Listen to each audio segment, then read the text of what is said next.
Hey guys, what's up? This is Millie here, and if you can see my dog, that's Breeza. Today I wanted to give you a few traveling tips to Phuket. So Breeza's gone, and now I can get started with my tips. Tip number 1, stay at a resort. Now, Phuket is a city where there's not really a lot to do, regardless of whether you're traveling with family or friends or significant others. There isn't a lot to do. And if you stay at a resort, it essentially means that you can do a whole bunch of stuff without actually having to leave your accommodation. There are a couple of activities that you can do, which I will talk about a little later on in the video. But I would highly recommend staying at a resort. Tip number 2, insect repellent.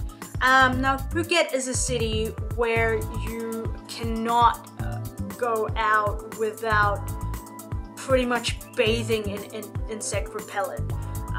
There's an elephant safari activity, which is I can't remember how far it was from where we stayed. But sorry, I've got fur all over. But you need insect repellent. There's way too many bugs that can potentially bite you, and these bugs can be, can cause a lot of harm. So you have to have these like bathed in it, especially on the day you're going for an elephant safari, because you kind of go into the forest just a little bit. And honestly, you literally could see those little annoying flies just around you. But because we had the insect repellent on, they would just fly off or whatever. It was horrible. It smells really bad. The smell of it is just disgusting. It would take me a good 30 to 40 minutes just to put it on, because I needed my time putting that on. That's how much it would stink. Now, what you need to ensure is that check with your hotel if they keep them, at the hotel. Sometimes it might be complimentary, sometimes you might have to pay a small price for them. The Western Sirebe had it at the hotel, and I think we had to pay a small price for it. So you really need to make sure it should be on your essentials checklist, and you need to make sure you've actually got it. Otherwise, you can do some serious damage to yourself. Tip number 3, Phuket can be very hot and humid. Emphasis on the very. Now, if you are someone who cannot handle the heat easily, please plan your day out accordingly. Maybe go out, after the sun's gone down, or like early in the morning, and then head back to your hotel in the afternoon, because a lot of people, they don't deal with the heat very well, my dad being one of them. And when that is the case, it just becomes much worse if you do plan an entire day outside. Some people can easily adapt to changing weather, like me. But some people, they will never be able to adjust to the heat. They just get cranky and irritable, and that just makes the entire trip go down south. My dad being one of them. So my suggestion would be either to chill around the pool during the day. There will always be an indoor pool, or like a covered pool. So chill by the pool, have a few drinks, and then go out in the evening when the sun's gone down and it's relatively if you heard that, that was Breeze's sign.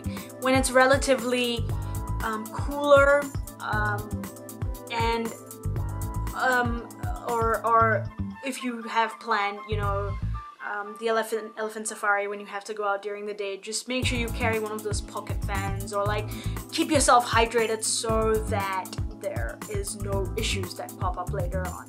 Tip number 4, duration of stay.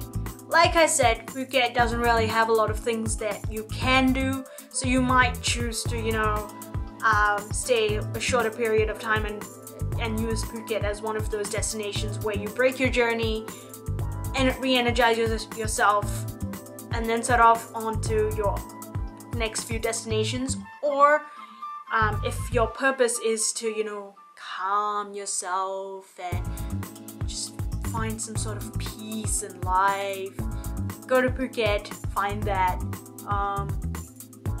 Otherwise, what some people also tend to do is they tend to island hop, especially around Thailand and Indonesia and stuff, where basically you go to like one island, stay a day, go to the next island, stay a day or two, and explore like that. So that is also an option with Phuket. Tip number 5, the breakfast option. Now, you've probably heard me say this in some of my previous videos that wherever you can, try to take the breakfast option with your room, especially if you're traveling to Asia, to any cities or countries in Asia, you want to take the breakfast option.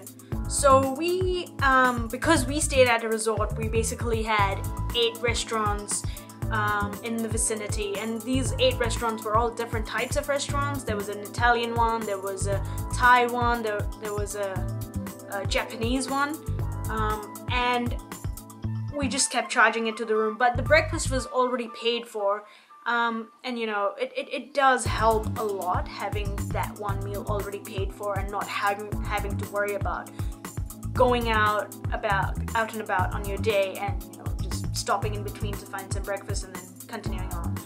So these were my traveling tips to Phuket, and you know, if there's anything specific you want to know, leave them in the comments below or flick me an email and I'll respond to you as soon as I can. If you found these tips helpful, please click on that thumbs up button and subscribe to my channel. And in case if you're wondering why I'm struggling to speak, this is what I'm shooting next to.